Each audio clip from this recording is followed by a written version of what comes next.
At mga kapatid, mga kababayan, at sa inyo na tumutok dito ngayong gabi, ngayong tanghali, ang usapan natin ay nagpapaalala sa isang mahalagang katotohanan. Ang korupsyon sa Pilipinas ay hindi lamang isyu ng mga nasa Pilipinas.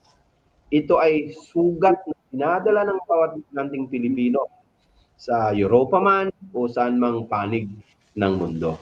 Tayo ang nagpapadala ng remittance, tayo ang sumasalo kapag may krisis sa ekonomiya, at tayo rin ang umaasa na balang araw may gobyernong magpapahalaga sa pamilya at kinabukasan ng ating mga anak.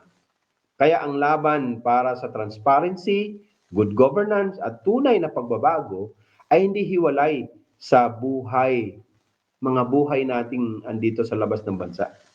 Bahagi ito ng ating pang-araw-araw na pakikibaka bilang OFW, bilang magulang, bilang anak at bilang Pilipino na patuloy na nagmamahal sa bayan kahit nasa malayo tayo.